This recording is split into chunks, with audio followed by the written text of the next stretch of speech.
கோவை, நீலகிரி மாவட்டங்களில் ஓரிரு இடங்களில் இன்று மிக கனமழைக்கு வாய்ப்புள்ளதாக சென்னை வானிலை ஆய்வு மையம் ஆரஞ்ச் எச்சரிக்கை விடுத்துள்ளது. வளிமண்டல மேலடுக்கு சுழற்சி காரணமாக மாநிலத்தின் பல்வேறு மாவட்டங்களில் பரவலாக மழை பெய்து வருகிறது. இதனிடையே கோவை, நீலகிரி, தேனி, திண்டுக்கல், நெல்லை, தென்காசி, கன்னியாகுமரி மாவட்டங்களில் இன்று கனமழை பெய்யக்கூடும் என்று வானிலை ஆய்வு மையம் தெரிவித்துள்ளது.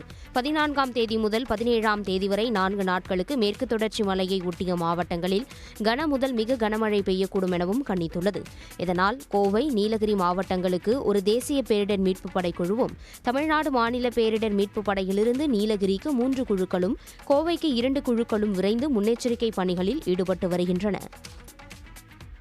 ஜிஎஸ்டி வரி விகிதத்தில் மாற்றம் வரப்போகிறதா இல்லையா என்பதை தெளிவுபடுத்துமாறு ஒன்றிய அரசை தமிழக வியாபாரிகள் வலியுறுத்தினர். ஜிஎஸ்டி வரி விகிதத்திலிருந்து 12% எடுத்து விடுவதாகவும் 5% மற்றும் 18% மட்டுமே நிர்ணயிக்க இருப்பதாகவும் தகவல் பரவி வருகிறது. இது வதந்தியா அல்லது வரி விதிப்பில் மாற்றம் செய்வதற்கான தகவலா என தெரியாமல் வணிகர்கள், உற்பத்தியாளர்களிடையே அச்சம், குழப்பம் ஏற்பட்டுள்ளது. இது தொடர்பாக நிதியமைச்சர் நிர்மலா சீதாராமனுக்கு கடிதம் எழுதியுள்ள அவர்கள் அறிக்கை வெளியிட்டு உண்மை நிலை தெளிவுபடுத்துமாறு வலியுறுத்தியுள்ளனர். இதற்கு விளக்கம் அளித்துள்ள நிதியமைச்சக அதிகாரிகள், ஜிஎஸ்டி வரி விகிதங்களை ஜிஎஸ்டி கவுன்சில் தான் முடிவு செய்கிறது என்பதால் வணிகர்களிடையே ஏற்பட்டுள்ள குழப்பம் கவுன்சிலின் கவனத்திற்கு கொண்டு செல்லப்படும் என்று கூறினார். நீர்நிலை ஆக்கிரமிப்புகளை அகற்ற நடவடிக்கை எடுக்காத அதிகாரிகளின் செயலை ஒருபோதும் பொறுத்துக்கொள்ள முடியாது என சென்னை உயர்நீதிமன்றம் திட்டவட்டமாக தெரிவித்துள்ளது. சென்னை அடையாறு சத்யா ஸ்டுடியோ அருகில் நீர்நிலை புறம்போக்கு என வகைப்படுத்தப்பட்ட நிலத்தில் கட்டடம் கட்டி வசித்து வந்த செல்வி என்பவரை காலி செய்ய கூறி மயிலாப்பூர் வட்டாட்சியர் கடந்த மார்ச் மாதம் நோட்டீஸ் அனுப்பியிருந்தார். அதனை ரத்து செய்ய கோரிய வழக்கு நீதிபதிகள் சுவாமிநாதன், லட்சுமி நாராயணன் அமர்வில் விசாரணைக்கு வந்தது. அப்போது ஆக்கிரமிப்பாளரான மனுதாரருக்கு மாற்று இடத்தில் வீடு வழங்க தயாராக இருப்பதாக அரசு தரப்பு வழக்கறிஞர் தெரிவித்தார். இந்த வாதத்தை பதிவு செய்த நீதிபதிகள் நீர்நிலைகளை ஆக்கிரமித்து வசிப்பதை அங்கீகரிக்க முடியாது என்றும் மனுதாரரை சம்பந்தப்பட்ட இடத்திலிருந்து காலி செய்ய வேண்டும் எனவும் உத்தரவிட்டனர். நீர்நிலைகளில் உள்ள ஆக்கிரமிப்புகளை அகற்றுவதில் அதிகாரிகள் முறையாக செயல்படுவதில்லை என்று கூறிய நீதிபதிகள் செல்வியின் மனுவை தள்ளுபடி செய்து உத்தரவிட்டனர். ராகிங் தடுப்பு நடவடிக்கைகளை முறையாக பின்பற்றாத 89 உயர்கல்வி நிறுவனங்களுக்கு பல்கலைக்கழக மானியக்குழு நோட்டீஸ் அனுப்பியுள்ளது. பல்கலைக்கழகங்கள் மற்றும் கல்லூரிகளில் மாணவர்கள் ராகிங் செயலால் பாதிக்கப்படுவதை தடுக்க யுஜிசி வழிகாட்டுதல்களை வழங்கி கண்டிப்பாக பின்பற்ற வேண்டும் என அறிவுறுத்தியுள்ளது. இந்நிலையில் நாடு முழுவதும் ராகிங் தடுப்பு நடவடிக்கைகளை முறையாக பின்பற்றாத தமிழகத்தைச் சேர்ந்த 5 கல்வி நிறுவனங்கள் உள்ளிட்ட 89 உயர்கல்வி நிறுவனங்களிடம் விளக்கம் கேட்டு பல்கலைக்கழக மானியக்குழு நோட்டீஸ் அனுப்பியுள்ளது. குறிப்பிட்ட கடிதத்தில் ராகிங் தடுப்பு விதிமுறைகளை முறையாக கடைபிடிக்காதது, விதிமீறல் மட்டுமன்றி மாணவர்கள் பாதுகாப்பில் சமரசம் செய்யும் நடவடிக்கை என யுஜிசி சாடியுள்ளது. யுஜிசி விதிமுறைகளை கடைபிடிக்காத கல்வி நிறுவனங்களுக்கு யுஜிசியின் நிதியை திரும்பப் பெறுதல், கல்வி நிறுவனங்களின் அங்கீகாரம் ரத்து உள்ளிட்ட நடவடிக்கைகளை எடுக்க நேரிடும் எனவும் யுஜிசி எச்சரித்துள்ளது. யுபிஎஸ்சி முதல்நிலை தேர்வில் 14,161 பேர் தேர்ச்சி பெற்றுள்ளனர். நாடு முழுவதும் காலியாக உள்ள 979 பணியிடங்களை நிரப்புவதற்காக கடந்த மே 25ஆம் தேதி முதல்நிலை தேர்வு நடைபெற்றது. இந்த தேர்வை நாடு முழுவதும் சுமார் 10 லட்சம் பேர் எழுதினர். யுபிஎஸ்சியின் முதல்நிலை தேர்வு முடிவுகள் நேற்று வெளியான நிலையில் 14,161 பேர் தேர்ச்சி பெற்றுள்ளதாக அறிவிக்கப்பட்டுள்ளது. முதல்நிலை தேர்வில் தேர்ச்சி அடைந்தவர்களின் எண்கள் யுபிஎஸ்சி இணையத்தில் PDF பக்கத்தில் இடம்பெற்றுள்ளது. இவர்கள் அடுத்த கட்டமாக நடக்கும் முதன்மை தேர்வை எழுத உள்ளனர். இதற்கான விவரங்களை வரும் 16ஆம் தேதி முதல் 25ஆம் தேதிக்குள் பதிவு செய்ய வேண்டும். இதற்கான கட்டணத்தை அந்த தேதிக்குள் செலுத்த வேண்டும். பெண்கள், தாழ்த்தப்பட்ட மற்றும் பழங்குடியின சமூகத்தினர் உள்ளிட்டோருக்கு கட்டணம் கிடையாது.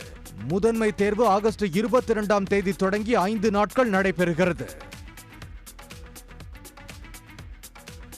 பிஇ, பிடெக் போன்ற பொறியியல் படிப்புகளில் சேர கலந்தாய்விற்கு விண்ணப்பித்த மாணவர்களுக்கு ரேண்டம் எண் வெளியிடப்பட்டுள்ளது.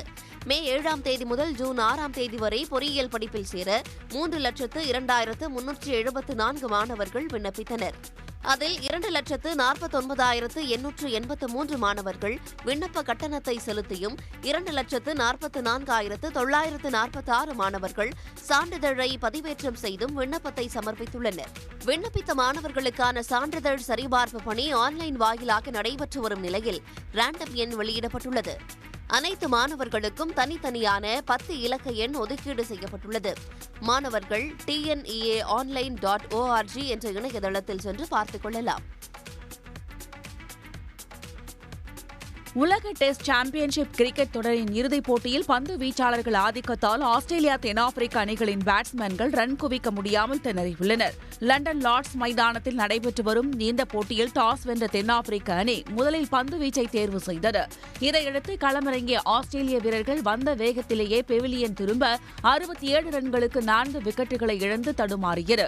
அதன் பிறகு ஜோடி சேர்ந்த வெப்ஸ்டர் ஸ்மித் ஜோடி நிதானமாக ஆடினாலும் அவர்களை தொடர்ந்து வந்தவர்கள் அடுத்தடுத்து விக்கெட்டுகளை பறிகொடுத்ததால் ஆஸ்திரேலிய அணி 212 ரன்களுக்கு ஆட்டமிழந்தது. அபாரமாக பந்து வீசிய ரபாடா 5 விக்கெட்டுகளை சாய்த்தார். இதனையடுத்து ஆட வந்த தென்னாப்பிரிக்க அணியின் மார்க்ரம், ரிக்கெல்டன், முல்டர் ஆகியோர் தொடக்கத்திலேயே ஆட்டமிழக்க முதல் நாள் ஆட்ட நேர முடிவில் தென்னாப்பிரிக்க அணி 4 விக்கெட்டுகளை இழந்து 43 ரன்கள் மட்டுமே எடுத்துள்ளது. 2026 சட்டமன்ற தேர்தலில் நிர்வாகிகள் அனைவரும் ஒற்றுமையாக பணியாற்றி சேலம் மாவட்டத்தில் உள்ள 11 தொகுதிகளிலும் வெற்றி பெற வேண்டும் என திமுக தலைவர் ஸ்டாலின் அறிவுறுத்தியுள்ளார். 2 நாள் பயணமாக சேலம் சென்றுள்ள முதல்வர் ஸ்டாலின் நவப்பட்டியில் உள்ள தனியார் மண்டபத்தில் சேலம் மாவட்ட திமுக நிர்வாகிகளை சந்தித்து ஆலோசனையில் ஈடுபட்டார். அப்போது நாடாளுமன்ற தேர்தலில் நிர்வாகிகள் சிறப்பாக பணியாற்றியது போல ஒற்றுமையாக பணியாற்றி அனைத்து தொகுதிகளிலும் வெற்றி பெற வேண்டும் என அறிவுறுத்தினார். பின்னர் எக்ஸ் தளத்தில் இது பற்றி பதிவிட்டுள்ள முதலமைச்சர் மு க ஸ்டாலின், சேலம் மாவட்ட செயல் வீரர்களது உறுதியை கண்டேன், களம் 2026 வெற்றி என்ற ஒற்றை இலக்கை பெற்றே தீர்வது என்ற அவர்களது சூளுரையில் உற்சாகம் கொண்டேன் என்று குறிப்பிட்டுள்ளார். சிபிஐ வழக்கில் இருந்து விடுவிப்பதற்காக தேசிய நல்லாசிரியர் விருது பெற்ற ஆசிரியரிடம் 7 லட்சம் லஞ்சம் கேட்ட சிபிஐ அலுவலர் மீது சிபிஐ ஊழல் தடுப்பு பிரிவு வழக்கு பதிவு செய்துள்ளது. கடந்த 2022ஆம் ஆண்டு குடியரசுத் தலைவரிடம் தேசிய நல்லாசிரியர் விருது பெற்றவர் ராமநாதபுரத்தைச் சேர்ந்த ஆசிரியர் ராமச்சந்திரன். வருமான வரி செலுத்துவதில் இருந்து விலக்கு பெறுவதற்காக தனது சகோதரரின் வங்கிக் கணக்கில் 12 லட்சம் பெற்றதாக கைது செய்யப்பட்டு பின்னர் ஜாமீனில் விடுவிக்கப்பட்டார். இந்த வழக்கில் இருந்து ராமச்சந்திரனை விடுவிப்பதற்காக மதுரை சிபிஐ அலுவலகத்தில் பணிபுரிந்து வந்த அலுவலர் தினேஷ்குமார் 7 லட்சம் ரூபாய் லஞ்சமாக கேட்டு உரையாடிய வீடியோ வெளியானது. இதன் அடிப்படையில் சிபிஐ அலுவலர் தினேஷ்குமார் மீது மதுரை சிபிஐ ஊழல் தடுப்பு பிரிவில் வழக்கு பதிவு செய்து விசாரணை நடைபெற்று வருகிறது. மாநிலங்களவை தேர்தல் தொடர்பாக புகார் அளித்த அதிமுக முன்னாள் நிர்வாகி புகழேந்திக்கு தலைமை தேர்தல் அதிகாரி அர்ச்சனா பட்நாயக் பதிலளித்துள்ளார். மாநிலங்களவை தேர்தலில் அதிமுக பொதுச் செயலாளர் என எடப்பாடி பழனிசாமி கையெழுத்திட்ட படிவங்களை ஏற்கக்கூடாது என்று தேர்தல் ஆணையத்தில் புகழேந்தி மனு அளித்திருந்தார். இதற்கு பதிலளித்துள்ள தலைமை தேர்தல் அதிகாரி அர்ச்சனா, புகழேந்தி கொடுத்த புகார் மனுக்கள் மற்றும் விவரங்களை தலைமை தேர்தல் ஆணையத்துக்கு அனுப்பி வைக்கப்பட்டுள்ளதாக குறிப்பிட்டுள்ளார். தேர்தல் ஆணையத்தின் இணையதள முகவரியை குறிப்பிட்டு அதில் விவரம் அறியலாம் என்றும் அவர் கூறியுள்ளார். இதனிடையே அர்ச்சனா பட்நாயக் கடிதத்திற்கு புகழேந்தி ஆதாரத்துடன் திரும்பவும் பதிலளித்துள்ளார். அதில் தேர்தல் ஆணைய இணையதளத்தில் 34வது இடத்தில் அதிமுக என குறிப்பிட்டு ஒருங்கிணைப்பாளர் பன்னீர்செல்வம் பெயரும் இணை ஒருங்கிணைப்பாளர் எடப்பாடி பழனிசாமி பெயரும் தற்போது வரை இடம்பெற்றுள்ளதாக அக்கடிதத்தில் புகழேந்தி குறிப்பிட்டுள்ளார். ஆந்திர மாநிலம் பொடிலியில் முன்னாள் முதல்வர் ஜெகன்மோகன் கார் மீது காலணி வீசியும் கருப்பு கொடி காண்பித்தும் தெலுங்கு தேசம் கட்சியினர் போராட்டத்தில் ஈடுபட்டனர். அப்போது ஒய்எஸ்ஆர் காங்கிரஸ் கட்சியினருக்கும் தெலுங்கு தேசம் கட்சியினருக்கும் தள்ளுமுள்ளு ஏற்பட்டதால் போலீசார் தடியடி நடத்தி கூட்டத்தை கலைத்தனர். தொலைக்காட்சி ஒன்றில் ஒய்எஸ்ஆர் நிர்வாகி ஒருவர் பெண்கள் குறித்து சர்ச்சையாக பேசியதை அக்கட்சியின் தலைவர் ஜெகன்மோகன் கண்டிக்கவில்லை என பொடிலியில் ஜெகன்மோகனின் காரை தெலுங்கு தேச கட்சியினர் முற்றுகையிட்டனர். கோ பேக் ஜெகன்மோகன் என முழக்கம் எழுப்பியும் கருப்பு கொடி, கருப்பு பலூன் காண்பித்தும் எதிர்ப்பு தெரிவித்தனர். கூட்டத்திலிருந்து முன்னாள் முதல்வர் ஜெகன்மோகன் கார் மீது காலணி வீசப்பட்டதால் ஒய்எஸ்ஆர் காங்கிரஸ் கட்சியினர் தெலுங்கு தேச கட்சியினரிடையே தள்ளுமுள்ளு மோதல் ஏற்பட்டது.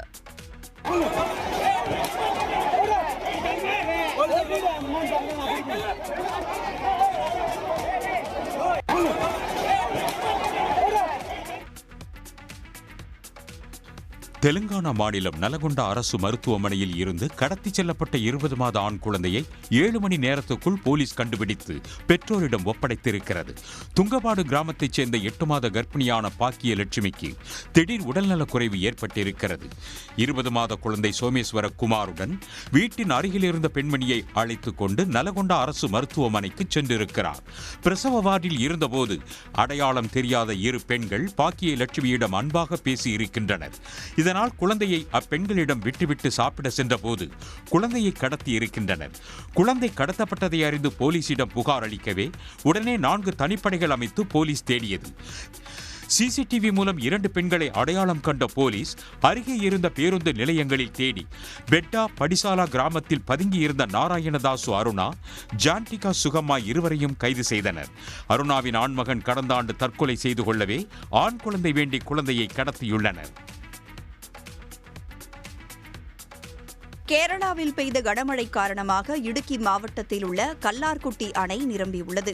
கனமழை தொடர்வதால் கேரள மாநிலத்தில் உள்ள நீர்நிலைகள் வேகமாக நிரம்பி வருகின்றன. இடுக்கி மாவட்டத்தில் பெய்த தொடர் மழை காரணமாக அங்குள்ள கல்லார்குட்டி அணை நிரம்பியுள்ளது. அணை அதன் முழு கொள்ளளவை எட்டியதை அடுத்து பாதுகாப்பு கருதி உபரி நீர் வெளியேற்றப்பட்டு வருகிறது.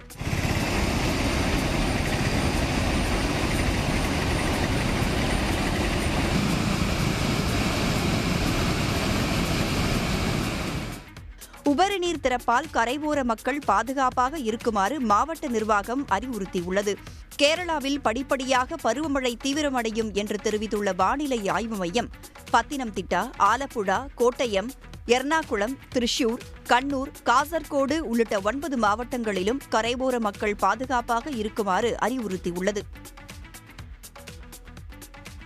அமலாக்கத்துறை சோதனைகள் மூலம் காங்கிரஸ் கட்சியை உடைக்க பாஜக முயற்சிப்பதாக காங்கிரஸ் தலைவர் மல்லிகார்ஜுன கார்கே குற்றம் சாட்டியுள்ளார். கர்நாடக மாநிலம் கல்புர்கியில் செய்தியாளர்களிடம் பேசிய அவர், வால்மீகி ஊழல் வழக்கில் பல்லாரி தொகுதி எம்பி மற்றும் 3 சட்டமன்ற உறுப்பினர்களை குறிவைத்து அமலாக்கத்துறை சோதனை மேற்கொள்ளப்படுவதை விமர்சித்தார். மக்களவை தேர்தல் முடிந்து ஓராண்டு ஆன நிலையில் இந்த விவகாரத்தை மீண்டும் கிளப்புவதை ஏற்க முடியாது என்றும் அவர் கூறினார். எம்பிக்கள் மற்றும் எம்எல்ஏக்களை குறிவைத்து அமலாக்கத்துறை சோதனை மேற்கொள்வதன் மூலம் காங்கிரஸ் கட்சியை பிளவுபடுத்த பாஜக முயற்சிப்பதாகவும், ஆனால் இந்த முயற்சியை காங்கிரஸ் கட்சி ஒன்றுபட்டு முறியடிக்கும் என்றும் கார்கே தெரிவித்தார். அமலாக்கத்துறையின் விசாரணையை விமர்சிக்கப் போவதில்லை என்றும், விசாரணையின் முடிவில் உண்மை வெளியாகும் என்றும் மல்லிகார்ஜுன கார்கே கூறியுள்ளார். 2026ஆம் ஆண்டு உலகக்கோப்பை கால்பந்து தொடருக்கு பிரேசில், ஆஸ்திரேலியா அணிகள் தகுதி பெற்றுள்ளன. நடப்பு சாம்பியன் அர்ஜென்டினா உட்பட 48 நாடுகள் பங்கேற்கும் இந்த தொடர் 2026 ஜூன் 11ஆம் தேதி முதல் ஜூலை 19ஆம் தேதி வரை அமெரிக்கா, கனடா, மெக்சிகோ ஆகிய நாடுகளில் நடைபெறவுள்ளன. போட்டியை நடத்தும் இந்த 3 நாடுகளும் ஏற்கனவே உலகக்கோப்பைக்கு தகுதி பெற்றுவிட்டன. மற்ற அணிகள் அனைத்தும் தகுதி சுற்று அடிப்படையில் தேர்வு செய்யப்பட்டு வருகின்றன. அதன்படி தென் அமெரிக்காவுக்கான தகுதி சுற்று ஆட்டம் ஒன்றில் பிரேசில், பராகுவே அணிகள் பலப்பரீட்சை நடத்தின. ஆட்டத்தின் 44வது நிமிடத்தில் பிரேசில் வீரர் ஜனியர் சிசர் ஒரு கோல் அடித்தார். இந்த வெற்றியின் மூலம் 25 புள்ளிகளுடன் பிரேசில் உலகக்கோப்பைக்கு தகுதி பெற்றது. ஆசிய கண்டத்திற்கான மற்றொரு தகுதி சுற்றில் ஆஸ்திரேலியா 2-1 என்ற கோல் கணக்கில் சவுதி அரேபியாவை வீழ்த்தி தகுதி பெற்றது. சாதி மதம் இல்லை என சான்றிதழ்கள் வழங்கும் வகையில் உரிய அரசாணையை பிறப்பிக்கும்படி தமிழ்நாடு அரசுக்கு சென்னை உயர்நீதிமன்றம் பரிந்துரைத்துள்ளது. திருப்பத்தூர் மாவட்டத்தைச் சேர்ந்த சந்தோஷ் என்பவர் தனக்கு சாதி மதம் இல்லை என்று சான்றிதழ் வழங்கும்படி சென்னை உயர்நீதிமன்றத்தில் வழக்கு தொடர்ந்தார். இந்த வழக்கு நீதிபதிகள் MS ரமேஷ், N செந்தில்குமார் அமர்வு முன்பு விசாரணைக்கு வந்தது. சாதிய ரீதியிலான பாரபட்சத்தை தடுக்க வேண்டும் என பலரும் போராடி வரும் நிலையில் சாதி மதம் இல்லை என சான்றிதழ் கோரும் மனுதாரருக்கு பாராட்டு தெரிவித்த நீதிபதிகள், சாதி மற்றும் மதம் இல்லை என சான்றிதழ் வழங்க வருவாய்த்துறை அதிகாரிகளுக்கு அறிவுறுத்தல் வழங்கி உரிய அரசாணையை பிறப்பிக்க வேண்டும் என தமிழ்நாடு அரசுக்கு பரிந்துரைத்தனர்.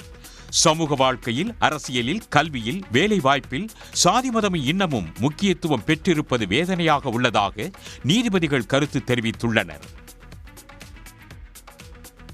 கீழடி ஆய்வறிக்கையை மத்திய தொல்லியல் துறை தாமதம் இன்றி உள்ளபடியே வெளியிட வலியுறுத்தி தமிழ்நாடு முற்போக்கு எழுத்தாளர்கள் கலைஞர்கள் சங்கம் சார்பில் போராட்டம் நடைபெற்றது.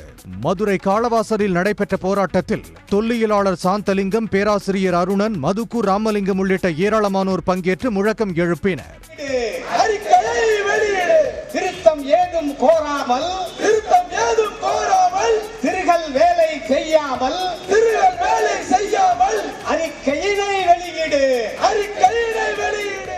இதைத் தொடர்ந்து செய்தியாளர்களை சந்தித்த பேராசிரியர் அருணன் கீழடி அகழாய்வு அறிக்கையை வெளியிடுவதற்காக ஒரு இயக்கத்தை தொடங்க வேண்டும் என முதலமைச்சருக்கு கோரிக்கை விடுத்தார். தமிழர்கள் விடாப்பிடியாக ஒரு போராட்டத்தை நடத்தணும்.